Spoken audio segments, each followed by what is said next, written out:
Namo tassa bhagavato arahato samma sambuddhassa. Namo tassa bhagavato arahato samma sambuddhassa. Namo tassa bhagavato arahato samma sambuddhassa. Assad, Adinav, Nissarad. Engagement, conséquence et émancipation. Lorsque nous réfléchissons sur la vie de Bouddha Gautama, selon le texte, on peut considérer trois périodes ou bien trois étapes principales. Une période princière, une période ascétique et une période d'être éveillé. Quelles sont ces trois périodes? La première période, on dit assad, engagement. Dans la vie, pour profiter de ses plaisirs, Assad dessine l'attitude essentielle de la vie de Siddhartha dans la période où il était bien engagé dans les plaisirs de la vie, en tant que prince et en tant que roi. Et aussi, à la fin de cette période, où pendant 6 ans de modification de corps à l'extrême, il a tenté de trouver la joie de la vie par la modification de soi. Cette période est appelée assad, engagement. Après l'expérience d'engagement, dans la recherche des plaisirs de la vie, la deuxième période dessine celle durant laquelle il a pris conscience des conséquences de ces choses précédentes. Cette deuxième période où il a commencé à voir les conséquences est désignée par la tombe Sutamayapanya, car il a accumulé des connaissances qu'il a trouvées par les livres, par l'écoute des enseignements et par l'expérience de la vie qu'il connaît bien. Il a alors accumulé énormément de connaissances, comme nous savons actuellement nous-mêmes. Vous avez beaucoup de connaissances, car vous lisez beaucoup de textes, vous écoutez beaucoup d'informations, vous entendez beaucoup de choses. Grâce à ça, nous accumulons une sagesse, pas une connaissance livresque. Pendant la période d'engagement dans le plaisir de la vie, en tant que prince, il atteint une grande maîtrise totale de la connaissance de tous. En écoutant et en lisant les livres, la connaissance est totalement livresque et obtenue par l'époque de nombreux enseignements. Sutamayapanya dessine cette deuxième période. Dans cette deuxième période de sa vie, il a commencé à voir les choses telles qu'elles se présentent. Comme conséquence, bonne et mauvaise, il avait une connaissance intellectuelle. Chintamye Panya, sagesse intellectuelle. Nous sommes tellement remplis de connaissances par intellectualité et par la connaissance de livresque. Il a beaucoup de connaissances intellectuelles et aussi livresque. Chintamye Panya. Lorsque vous savez remplir cette connaissance intellectuelle, vous avez toujours envie d'un débat, d'argumenter et de comparer assez fortement. On ne peut pas rester tranquille. On a toujours envie d'argumenter et de débattre des choses rationnelles. Jamais fatigué de discuter, d'argumenter. Ça, c'est la nature des connaissances intellectuelles. Siddhartha Gautama aussi, il a fait la même chose pendant la période où il a accumulé la connaissance intellectuelle. Chintamye Panya. Là, c'est la 12e période qui nous concerne.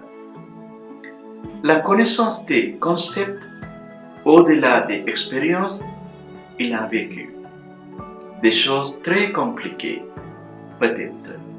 Grâce à l'intellectualité, la connaissance intellectuelle, c'est une période de conséquences quand il a commencé à voir les choses qui ont des conséquences bonnes et mauvaises.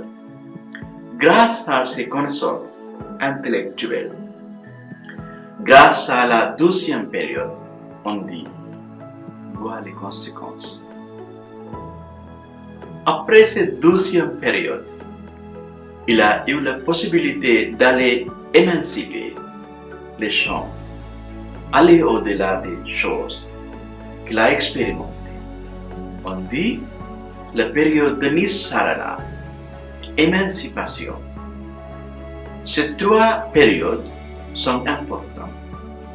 D'abord, pour Asada, engagement dans la vie. Grâce à ces connaissances acquises lors de cet engagement, on peut voir les conséquences.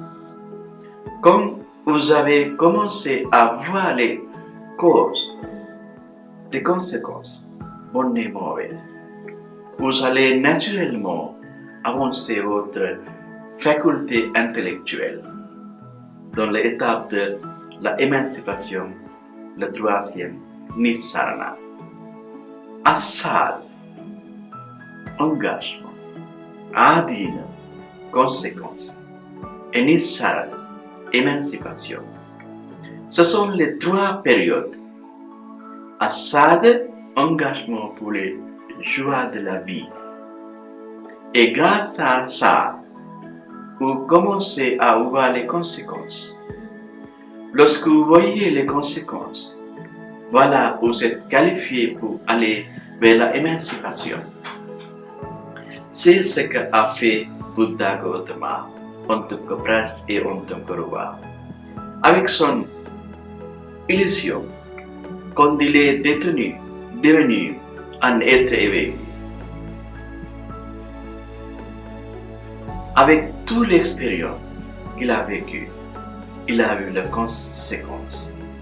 Tout d'abord, il a une vie de luxe, vraiment de luxe en tant que prince. On ne peut pas imaginer quelle sorte de vie agréable, luxueuse, il a vécu en tant que roi et en tant que prince. C'est la période Assad qu'on doit considérer. Dans la 12e période, il a commencé à imaginer, à voir. Il a commencé à réfléchir avec la connaissance intellectuelle. Il avait beaucoup de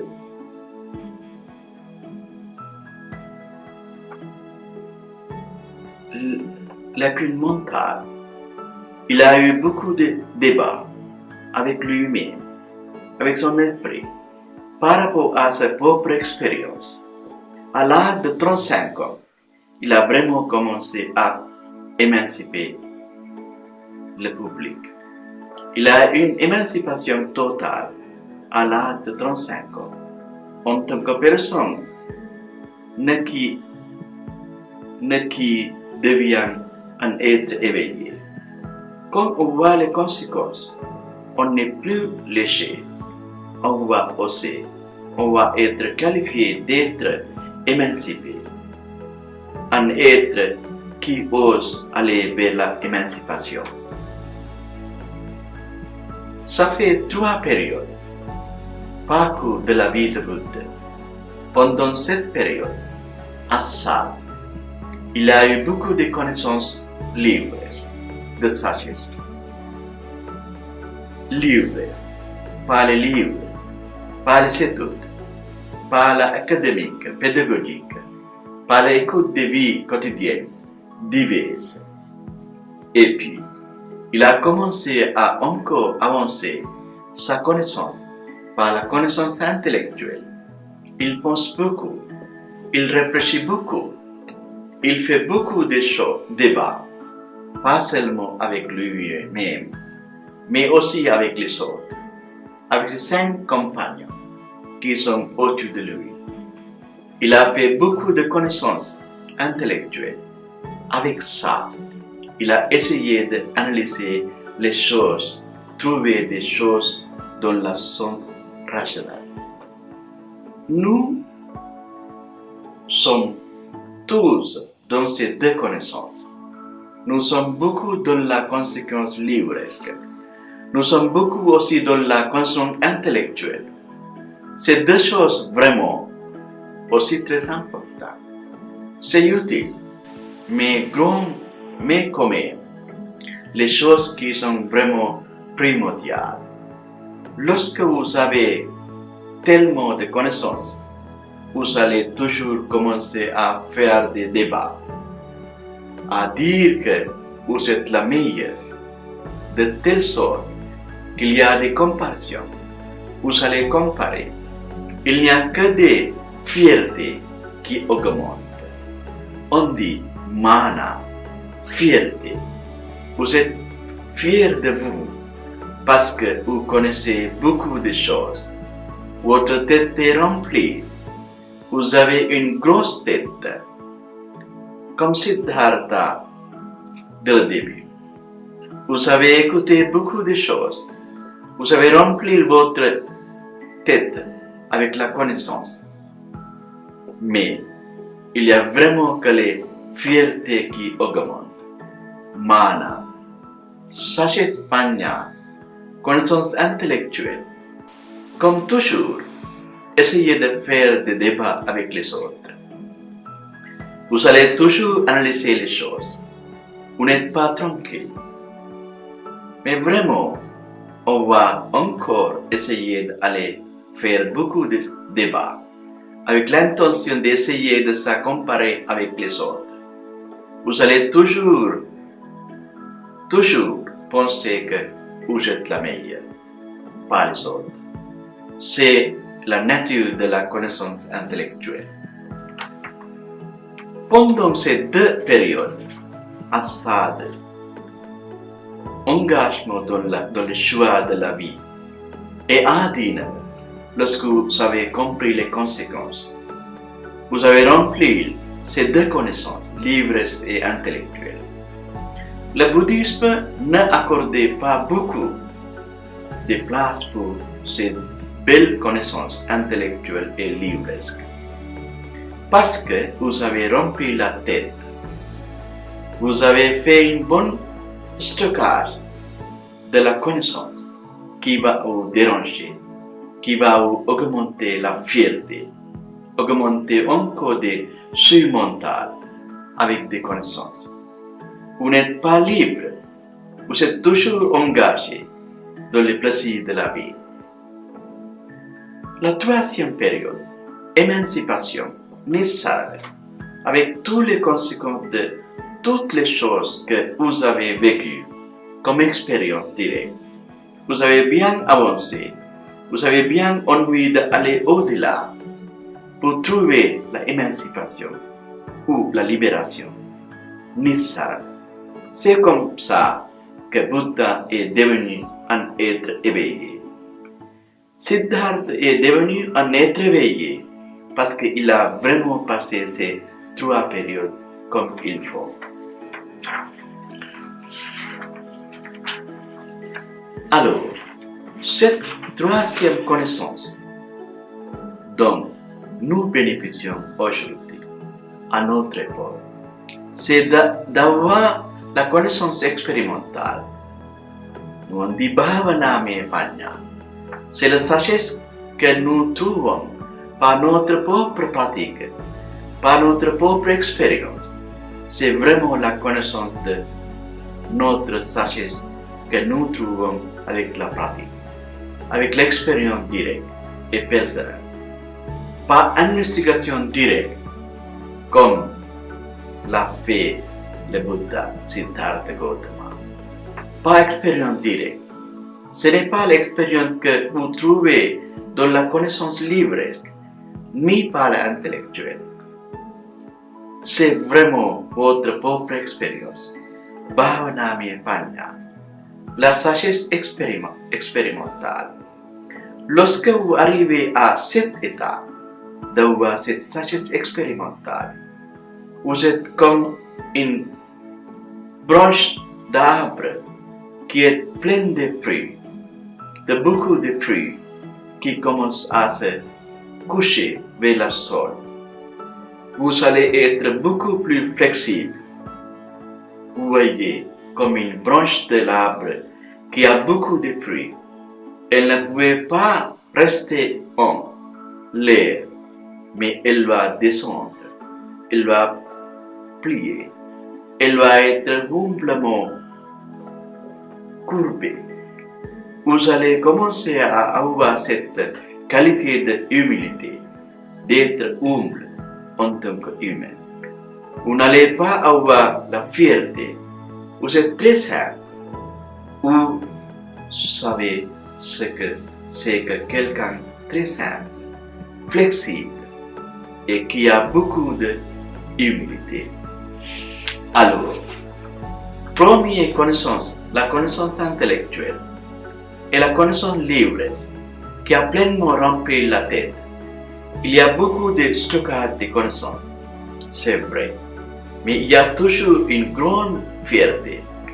Lorsque vous savez expérimenter par votre propre mental, eh bien, vous allez commencer à vouloir aller au-delà de la connaissance.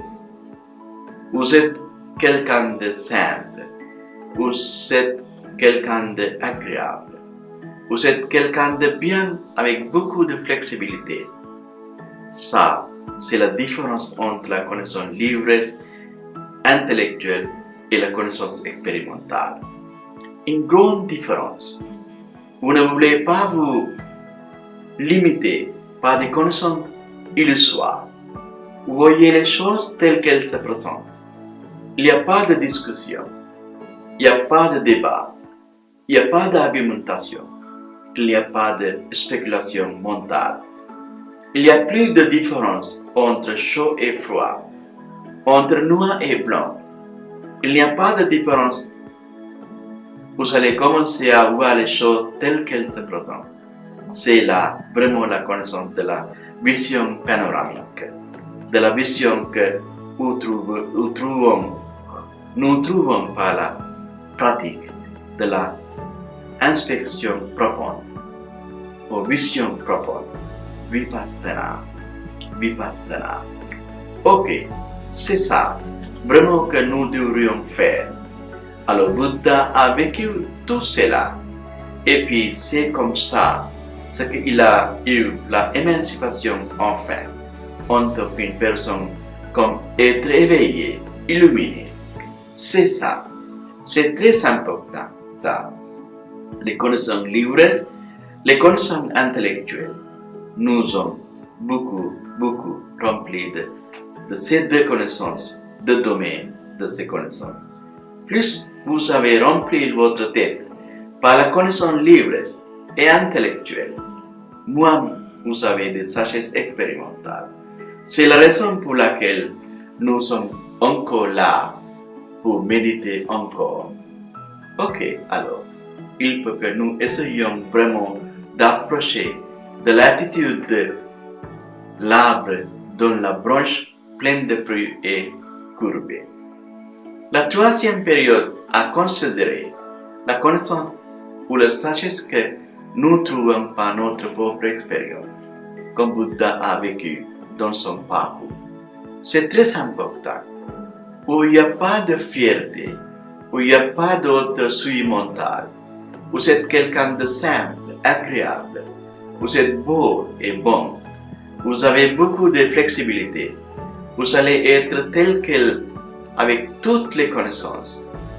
Vous allez essayer d'adopter ou d'accepter toutes les choses, toutes les situations, à tous les niveaux, de toutes les manières qu'elles vraiment vous voyez. Vous ne voyez pas la différence. Vous ne voulez pas comparer. Vous êtes là. C'est vraiment accepté en tant qu'être humain. On dit un être humain noble, pas un être humain ordinaire. Vous êtes déjà arabe. Vous êtes déjà vraiment allé au-delà de la vie quotidienne, au-delà de toutes les connaissances que vous avez vécues en tant qu'humain actuellement. C'est la raison pour laquelle la méditation est très importante.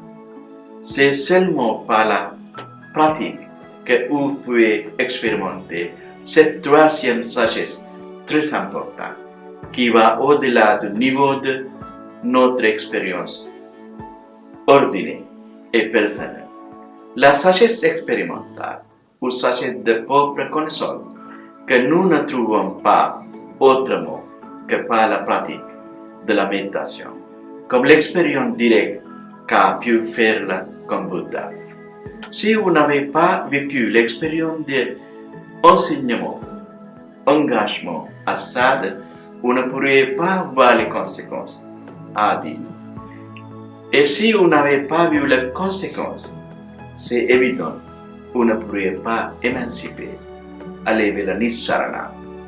Émancipation est possible lorsque vous voyez les conséquences suffisantes.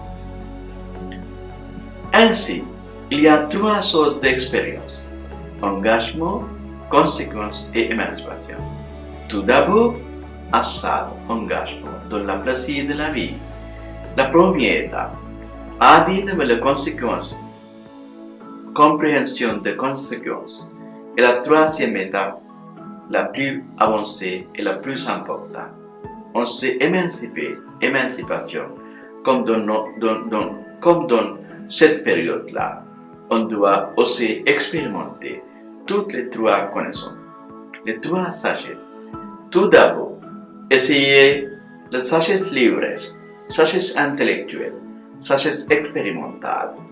Lorsque vous allez commencer à expérimenter Bhavanamaya Prajna, sagesse expérimentale, vous êtes déjà comme un Bouddha peut-être, vous êtes déjà comme un Arahant, un être qui commence à être éveillé. C'est ça les trois choses très importantes selon la pensée de Bouddha. Assad, Adinava, Nissarana. Engagement, conséquence et émancipation. Les trois connaissances libres, intellectuelles et pratiques. Nous avons pleinement rempli ces deux connaissances. C'est vrai.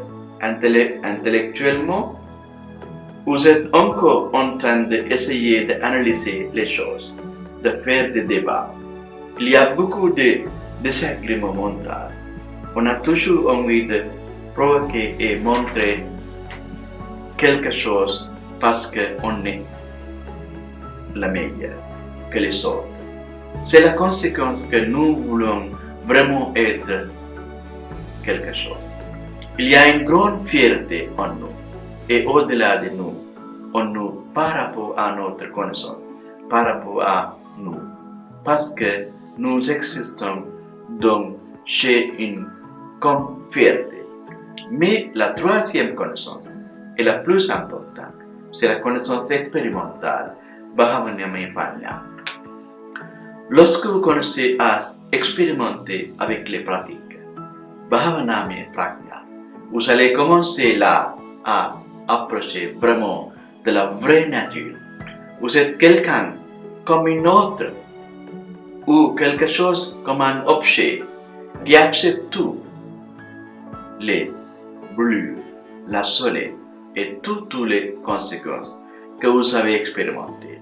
Vous êtes là, vous êtes bien adopté, vous allez être avec tout. Il n'y a pas de perturbation mentale, il n'y a pas de bouleversement mental. Vous êtes là, avec la souris, avec un beau sourire, et vous allez trouver une paix dans la vie. Merci beaucoup.